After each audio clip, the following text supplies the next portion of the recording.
What's going on, everyone? Welcome back. Today we have got another live fantasy football mock draft for you back on ESPN with a 10-team PPR mock where we will be drafting from the 7th spot. And before we get into it, a quick reminder, go ahead, check out the all-new updated website at alldaypigskin.com. Get exclusive content along with getting yourself a copy of the 2020 ADP Fantasy Football Draft Guide as well. Great price.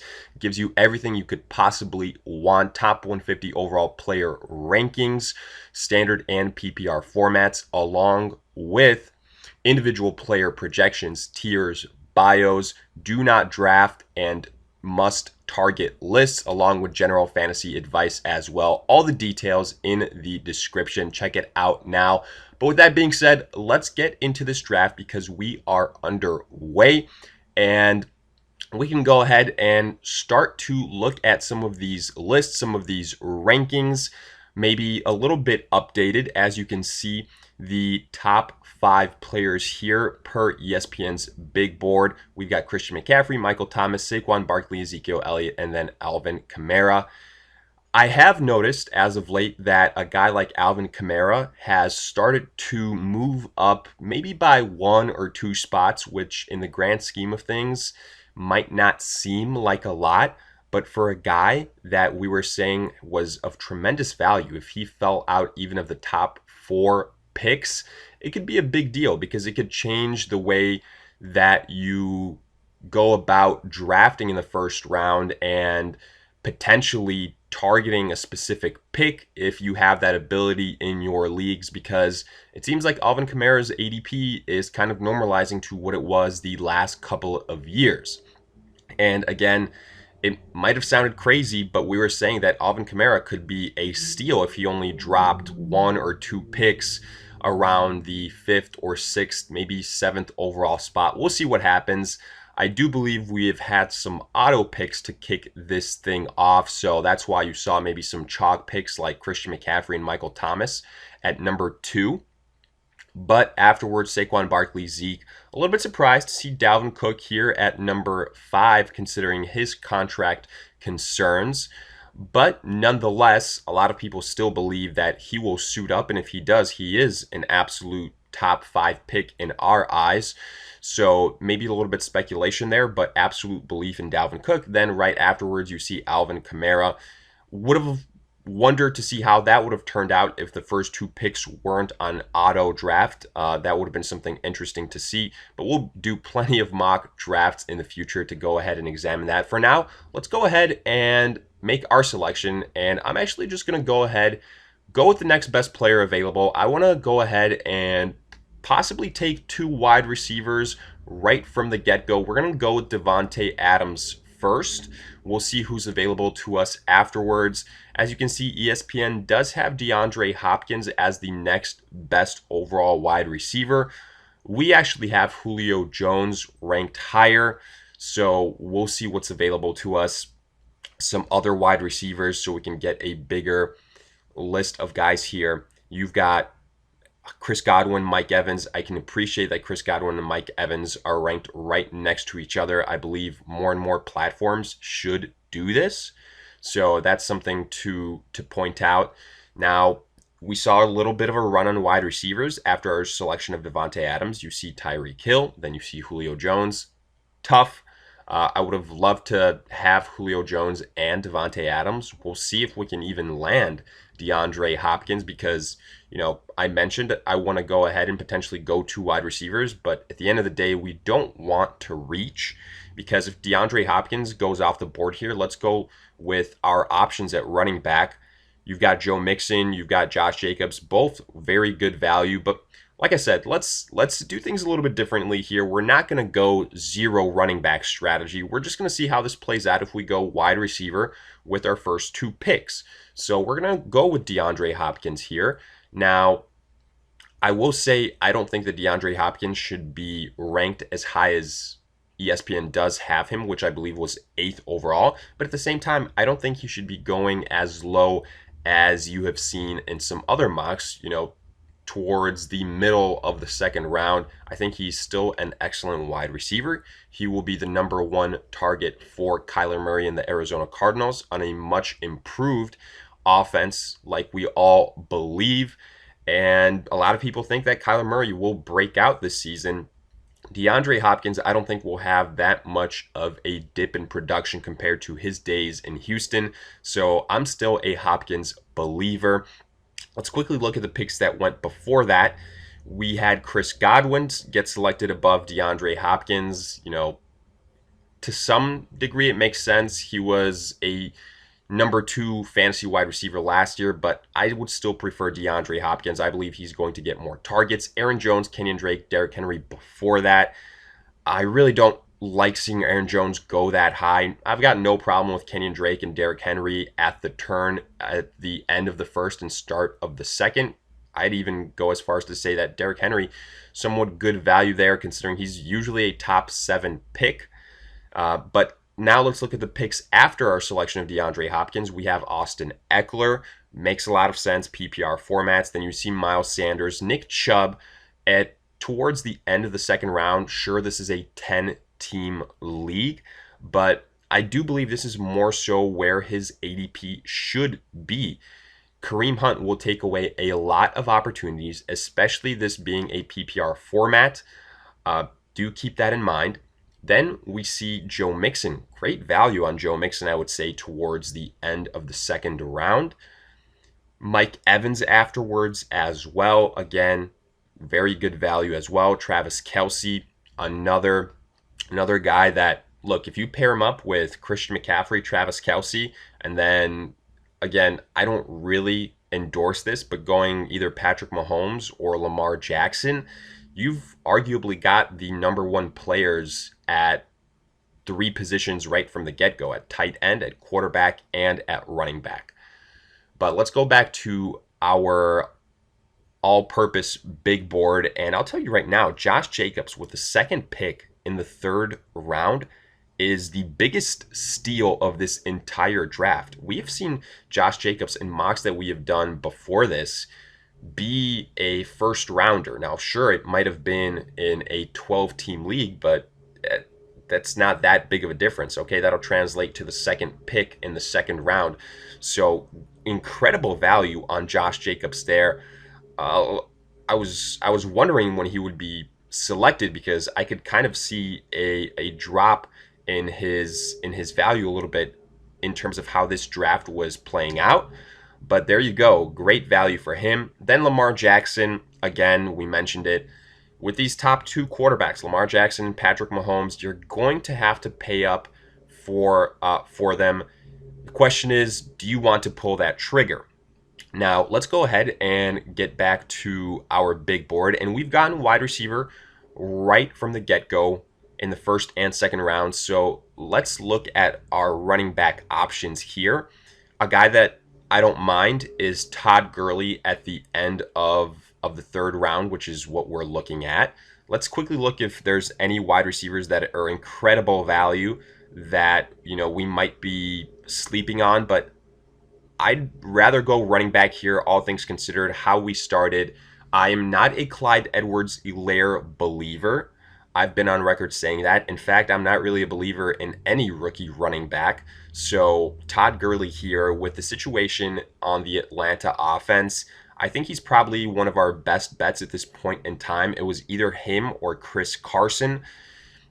I'm also looking at a James Conner. You might be saying, well, Leonard Fournette is ranked higher than James Conner. He had a great season last year. Why would you not consider him? I just have, plain and simple, a lot more faith in the Pittsburgh offensive line and the Pittsburgh offense in general than I do of the Jacksonville Jaguars offense. Then you see Patrick Mahomes here go as we were looking at some of these other running backs. In fact, a quick recap of the selections after Todd Gurley on our end: Juju Smith-Schuster, Amari Cooper, Patrick Mahomes, George Kittle. Good value on George Kittle there. Pretty much an entire round after Travis Kelce, when you don't anticipate the separation to be all that much. And now it is back to our turn again. Like I told you guys before when we were looking at who to go with our third round selection when we ultimately wound up with Todd Gurley. I was also considering Chris Carson and James Conner, and they are both still available to us. And, this is one of the nice things about picking towards the end of your respective rounds. The turnaround afterwards, the amount that you have to wait, not all that long. So the likelihood of the players that you would have been targeting being there is pretty high. And that's exactly what we're going to do here with selecting Chris Carson. I realize that Carlos Hyde is over there as well, but I still believe Chris Carson will get his touches. Rashad Penny probably going to be starting on the PUP list. And hey, let's go ahead and roll the dice. Maybe James Conner will fall to us afterwards in the 5th round. I realize it's extremely unlikely, but we'll see what happens. You see David Johnson being selected right after our Chris Carson selection. When we've said this before, David Johnson is a player that is extremely all over the board when it comes to his ADP from platform to platform. So immediately that tells you, well, there's some opportunities there for potentially taking advantage of that. Now, obviously, it's going to come down to how you feel about David Johnson, about that Houston offensive line, and about that Houston offense in general without someone like a DeAndre Hopkins. But in PPR formats, David Johnson should have some pretty good opportunities. Now, let's again go back to our big board. And after our selection of Chris Carson, you saw David Johnson, then Melvin Gordon. Again, man, Melvin Gordon being selected ahead of James Conner makes zero sense to me. There are way too many running backs on that team.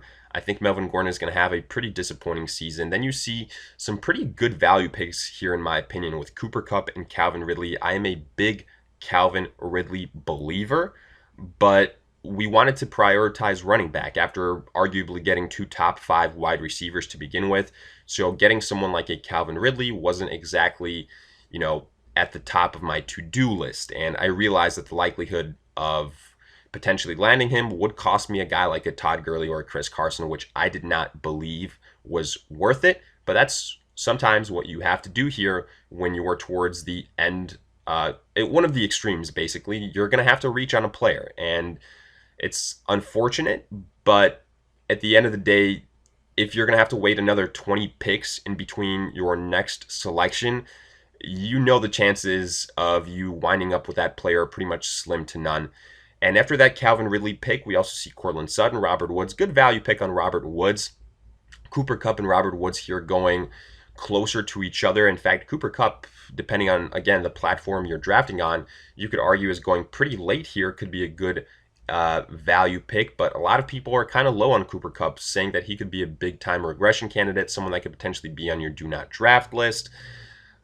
We're not that far out on that spectrum, but we do believe Robert Woods is a good value pick as well, that he could put up similar type of numbers. Unfortunately, you see James Conner being picked right afterwards, Le'Veon Bell as well. Odell Beckham lasting all the way until the 5th round, kind of maybe a forgotten wide receiver with all those weapons in Cleveland, but that is the case here. And I would say a good value pick at this point in time. Let's look at some of these other wide receivers. You see A.J. Brown, a Keenan Allen, a Tyler Lockett. Keenan Allen just getting selected. Devontae Parker is still on the board. I think he's got some nice upside. Now, I don't anticipate him putting up the type of performances for the entire season in 2020 like he did towards the end of 2019. Let's not forget that that was a year at that point in time where the Dolphins had a lot of injuries in terms of their pass catchers. So Devontae Parker did step up, but how much of it was circumstance, and will he repeat? That's a question that a lot of people have, but at this point in time, I would take a chance on him. Someone that probably not a lot of people are talking about at this point in time as well is Julian Edelman. And I would say with Julian Edelman, with the joining of Cam Newton to the New England Patriots, his value has greatly increased. And now probably we're in a situation where a lot of platforms haven't updated his rankings or Cam's rankings or Sony Michel or James White. But keep in mind that he's going to return some of his value that he had last year. So he's automatically a riser in a lot of big boards. But let's go ahead and make our pick here. I'm going to go with Devontae Parker and keep adding to our list of wide receivers. Then potentially going with a running back here, I am looking at a Devin Singletary, at a Devin Montgomery, at a Kareem Hunt, or also looking at tight ends. I was briefly looking at the list of tight ends. Zach Ertz still on the board. Mark Andrews still on the board. Darren Waller as well. And as soon as I say that, Zach Ertz gets picked. But look, I'm all right with that because there's a lot of mouths to feed on that Philadelphia offense. Mark Andrews, Darren Waller, I'd probably prioritize Darren Waller, not probably, definitely, because I really like his potential in PPR formats. So he could be the pick there for us. We'll see how this plays out. Devin Singletary just got picked. DeAndre Swift, again, an example of these rookies being selected way too high, in my opinion. And what we're going to end up doing here is selecting that tight end.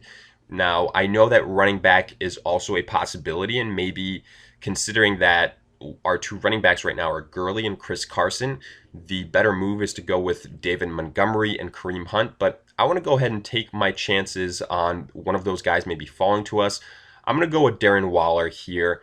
And I still think, obviously, a lot of people believe that on this new Raider offense with newly added weapons, that Darren Waller is going to see a dip in production and in volume, targets, and yardage. And while I agree with that sentiment to some extent, I also don't think it will be all that much because Henry Ruggs still a rookie here, guys, and I don't think he's going to get off to as hot of a start as maybe many people believe. So I still believe that Darren Waller could be the number one option for the Raiders. And I will point out here, right after our selection of Waller, you see Julian Edelman being selected. I love that. That's obviously a pick by someone that's done their homework and knows that Julian Edelman, like we mentioned before, especially in PPR formats, has all of a sudden, with the addition of Cam Newton to this Patriots offense, returned a lot of his value.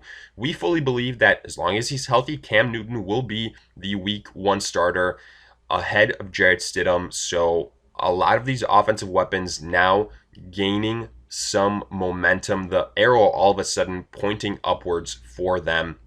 I know we saw a guy like Keenan Allen being selected ahead of Julian Edelman, but for all intents and purposes, I would be selecting now Julian Edelman ahead of Keenan Allen. I just don't believe in the quarterback situation as much as I do with that compared to the Patriots in terms of having the whole, rookie quarterback, Tyrod Taylor situation. So that's a huge question mark, and that could be the deciding factor of how the entire offense looks for the LA Chargers. A huge question mark there.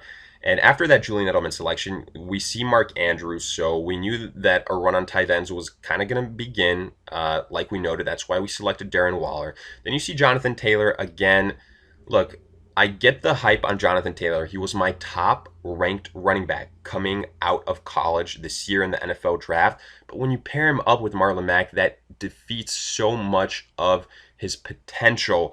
And if you're taking Jonathan Taylor here at the end, let's say, of the sixth round, Marlon Mack should follow in suit pretty quickly thereafter. The separation isn't all that much. You've heard the Colts say it before, 1A and 1B. Then you see DK Metcalf, Terry McLaurin, a couple of sophomore wide receivers that people are very high on, Tyler Boyd, followed by Mark Ingram, Marquise Brown, Dak Prescott, and there you go ahead and see that pick of David Montgomery. I was really hoping that he would drop to us, but look, I'm not all that sad because we still have Kareem Hunt, who was another player that I was considering, and I think he's probably one of the better value picks at this point in time. You could even argue he might be the better long-term investment for Cleveland running backs. So that's going to be our pick here. Not too much to think about. Let's look at some other options here. Quarterbacks, and wow, you'll see actually here something to point out. The quarterback list here is pretty low ranked because I would say Tom Brady, Matt Ryan on a lot of other platforms would be ranked higher. Here they're coming in at 108, 109 as far as top overall players. Drew Brees at 112. Now you might see some of them start to fly off the board in succession, but I would say that probably would be because of of auto picks. So I'm gonna go ahead and take my chance on them, falling to us again afterwards. I'm gonna go ahead and start to add players to our bench. I've said before how I feel about Brendan Cooks. I'm also a Jamison Crowder believer, especially in PPR formats. But again, I'd be lying if I didn't say that Brendan Cooks was higher on my list. So I would prioritize him here. Now, at some point in time, we could go ahead and, you know, again, start to look at the quarterback position. But I believe we can go ahead and do that in the next round. I wouldn't be mad at looking at some of these quarterbacks winding up with, and as soon as we say that, we see a run on quarterbacks. So that makes me maybe second guess our approach here a tad. We'll see, but Russell Wilson's still on the board. Tom Brady, Matt Ryan, Carson Wentz, Josh Allen, Drew Brees, Aaron Rodgers, Matthew Stafford. So I'm going to go ahead, try and be patient here, add to my bench with a guy like a Brendan Cooks, and then see what's available to us at the quarterback department afterwards. So let's go ahead and do that. We're going to go ahead and go with Brendan Cooks here. You could also go with a guy like a Ronald Jones or Keyshawn Vaughn, but those are guys that I think still have a lot of question marks. So for that reason, I'd rather go in someone that I believe in Brendan Cooks. And that's what we're going to do here. Once we know more information on the Tampa Bay job, then I think we can go ahead and go with one of those guys. But let's add Brendan Cooks right now. You could argue maybe we overdrafted him a little bit, but honestly, I don't believe in Cam Akers. Don't believe in Tariq Cohen behind David Montgomery. I need more clarity on Ronald Jones and Keyshawn Vaughn. Darrell Henderson, he hasn't really showed us anything. The Rams invested a pick in Cam Akers. Kerryon Johnson with Swift there, that's a tough backfield to trust. James White could potentially have been someone that we looked at with, again, Cam joining the Patriots. James White in a PPR format as that pass catcher. His value also increased. We'll see how he moves on this big board as we continue. Some of the picks in between our Kareem Hunt and Brendan Cooks selection. Let's go ahead and look at that. We see Stephon Diggs, Marvin Jones, Deshaun Watson, Kyler Murray, Jordan Howard, Michael Gallup. Jordan Howard's an interesting running back. He's going to have potential. We'll see what happens with Breida over there and the Dolphins in general.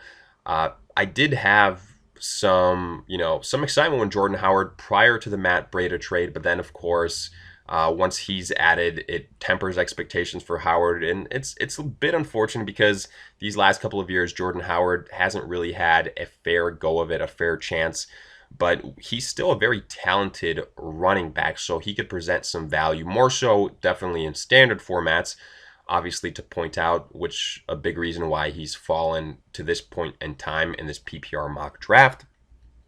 Then after our selection of Brendan Cooks, you see Russell Wilson, Cam Akers, Tariq Cohen, Evan Ingram, and there's our selection of Ronald Jones afterwards. So we didn't have to wait all that long. It's potentially going to be a great value pick here, folks, because if one of those guys in Tampa Bay becomes the dude at the running back position, you're going to see, we've said it before, his ADP is going to skyrocket, and he's going to have at least low-end RB1 potential. So something to keep our eyes out on as we get closer to the start of the season, if Bruce Arians says anything on that. But let's go ahead, and we have made it back to our next pick, and we know where we're going to go here. We alluded to it. We are going quarterback, and we've got our selection still of Tom Brady and Matt Ryan. I'm going to go with Matt Ryan. He's ranked higher on my board, and again, I just want to point this out. I don't think this would normally happen. I don't think Matt Ryan would be here towards the end of the 9th round in majority of platforms. Even if this is a 10-team mock, I would say that ESPN has their quarterbacks ranked lower than normal. So let's keep that in mind. And let's go ahead and make probably one more pick, maybe one or two more picks here at the most, because at this point in time, you're seeing a lot of these auto picks here. And for that reason, I'm going to go ahead and not extend this too much, because you're going to see a lot of, probably kickers and defenses start to go off the board. So let's keep this as accurate as we can. I'm going to go ahead and take a chance here on James White. And like I said, with the addition of Cam Newton, I really like James White's potential. And I'll even go ahead and queue up a player like our Marlon Mack that I said has incredible value right now. He's being overlooked big time in terms of the next player afterwards, Jonathan Taylor. They're going to be very similar in terms of, I believe, usage. Marlon Mack should have an initial leg up over Jonathan Taylor as that proven veteran. And let's go ahead and, you know what, for the sake of depth, I'm going to go ahead and add some more Qs. And hey, let's go ahead and add the newly acquired New England Patriot Cam Newton. I've said before, pretty much since he has been added, which has been about 5 days ago to the New England Patriots, that Cam Newton should absolutely be a player that you are taking a chance on. And he could be the Lamar Jackson of 2020, someone that you draft as a backup quarterback or as a late round flyer that absolutely steals the show. And I believe in that. I mean, he's shown us that he can do it before. He has got incredibly high ceiling because of his rushing ability, which I don't think will go away. But let's go ahead and make one last selection here with Emmanuel Sanders, adding some more depth. And let's look at this roster. We have got Matt Ryan, Todd Gurley, Chris Carson, then Devontae Adams, DeAndre Hopkins, Darren Waller, Devontae Parker. On our bench, we've got Kareem Hunt, Brandon Cooks, James White, Emmanuel Sanders. Folks, I really like what we ended up doing here. We went wide receiver in the first 2 rounds. Then maybe we got a little bit lucky that Todd Gurley fell to us. But combining that with Chris Carson, look, I realized that those guys aren't the upper echelon type of running backs, but I still believe that they will have opportunities, and combining them with 2 top 5 wide receivers is very exciting. Then Darren Waller, he's going to be, in our eyes, an upper echelon tight end once again, probably in top 5, especially if you're in a PPR format. Devontae Parker, a lot of upside as well. So we're doing really good on pass catchers on this team. And as far as depth that we got on the running back position, Kareem Hunt, James White, I really like how that looks. Then Brandon Cooks and Emmanuel Sanders as well. That's nice. And let's finish this thing off by drafting Cam Newton. That'll be our last pick here. So we got depth to our quarterback position as well. Honestly, guys, I really like how this draft turned out. B+, A- type of territory. I want to be a little bit more conservative because it is a 10-team league. So a lot more rosters will have a lot more depth and it will be a lot more top heavy. Do keep that in mind. But I like how this thing turned out. Let me hear it in the comment section. What do you guys think? What are some players that you're high on? Do you guys like the roster, along with any other fantasy questions that you guys might have? And another quick reminder, check out the all-new updated website at alldaypigskin.com. Get a copy of the 2020 ADP Fantasy Football Draft Guide now. All the details in the description. If you guys enjoyed, hit that like button, subscribe, and we'll see you guys in future videos.